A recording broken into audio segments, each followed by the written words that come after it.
76મા પ્રજાસત્તાક પવિત્ર પર્વની ઉજવણી સંપૂર્ણ ભારત દેશમાં વિદેશોમાં ધ્વજવંદન કરવામાં આવ્યું।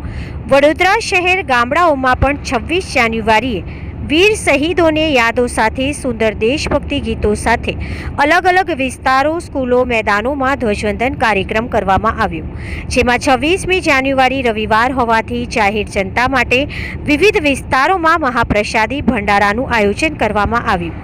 વડોદરા શહેરના ભ્રષ્ટાચાર સામે પ્રજા વિરોધ કરવા ભૂખ હડતાલ, આમરતન ઉપવાસ, કાળી પટ્ટી, રેલી પ્રદર્શન, શબ્દ બાણ જેવા વિવિધ પ્રકારના આંદોલનો કરવામાં આવે છે। ભૂમાફિયાઓએ સરકારી તળાવો પર ગેરકાયદેસર દબાણોના વિરોધ વ્યક્ત કરવા આપકી આવાજ ફાઉન્ડેશન ટ્રસ્ટ દ્વારા મહાપ્રસાદી ભંડારો કરવામાં આવ્યો હતો। 26મી જાન્યુઆરીને રવિવારના દિવસે જેમાં આપકી આવાજ ફાઉન્ડેશન ટ્રસ્ટ દ્વારા ઐતિહાસિક ખંડેરાવ તળાવનું પુનઃસ્થાપિત જીવંત કરવા મહાપ્રસાદી ભંડારો કરવામાં આવ્યો, જેમાં આશરે 1700 વ્યક્તિઓએ મહાપ્રસાદીનો લાભ લીધો હતો અને ભ્રષ્ટાચાર અધિકારીઓ અને ભૂમાફિયાઓનો વિરોધ વ્યક્ત કર્યો હતો। Sorry ass DJ.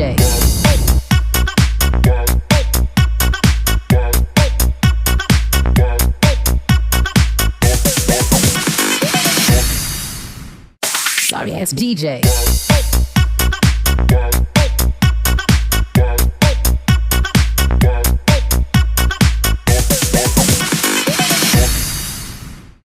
Sorry ass DJ.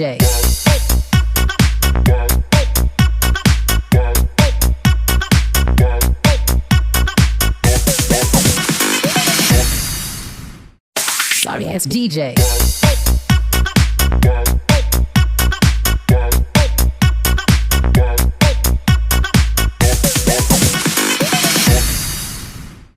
Sorry ass DJ.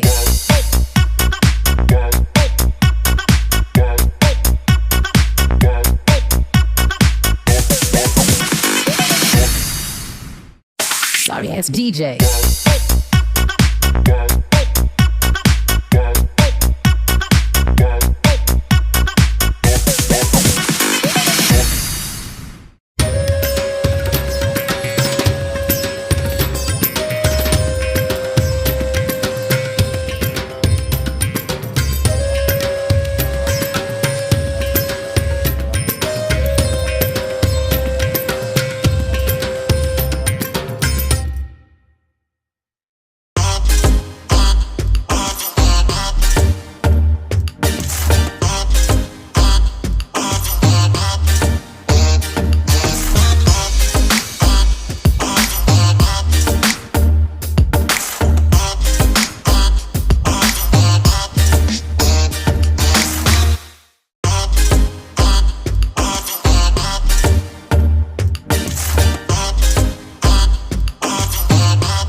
સારો કાર્યક્રમ રાખવામાં આવ્યો હતો।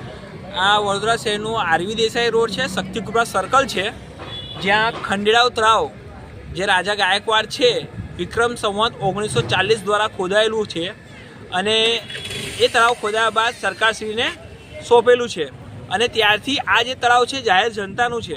હવે આ કામે કેટલાક ભૂમાફિયાઓએ આ ખંડેરાવ તળાવને બોગસ રીતે કબજે કરીને કલેક્ટરની પરવાનગી વગર ખંડેરાવ તળાવ પૂરી દીધેલું છે, જેની કારણે જે ખંડેરાવ તળાવ છે એની 5 કિલોમીટરની ત્રિજ્યામાં આજુબાજુ પહેલા જ વરસાદમાં 2 ઇંચ જેટલો વરસાદ પડે ઘરમાં પાણી આવી જાય છે, દુકાનોમાં પાણી આવી જાય છે, લાખો રૂપિયાનું નુકસાન થઈ રહ્યું છે। અને પછી કોર્પોરેશન જે છે તે કહે છે સહાય કીટ વેચે છે જે જનતાના જ પૈસાની હોય છે અને કોર્પોરેશન બીજા કહે છે કે ભાઈ તળાવો બનાવો, એવી સ્કીમો કાઢે, પણ જે તળાવ છે તેને તો સાચવે।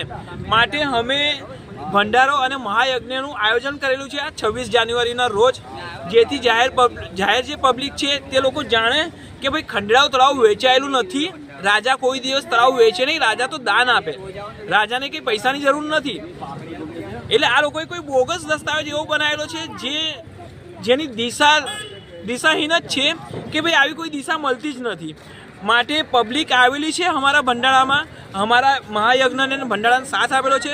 1700 થી 1800 પબ્લિકો અહીંયા જમી ચૂકેલી છે, જેમાં અમને સમર્થન આપેલું છે કે ખંડેરાવ તળાવ પુનઃજીવિત થવું જોઈએ, જેની માટે અમારે લડત કરતા રહેલા છે. આગળ જઈને અમને પબ્લિક સાથ આપશે કે નહીં આપે, પણ અમારી લડત જ્યાં સુધી ઐતિહાસિક ખંડેરાવ તળાવ પુનઃજીવિત ના થાય ત્યાં સુધી અમારી લડત સખત ને સખત રીતે ચાલુ જ રહેવાની છે. આપનું નામ? મારું નામ નિકુંજ વરસડા છે અને આ બાબતે મારા વાઈફે કલેક્ટર સાહેબ સમક્ષ લેન્ડ ગ્રેબિંગની ફરિયાદ પણ નોંધાવેલી છે.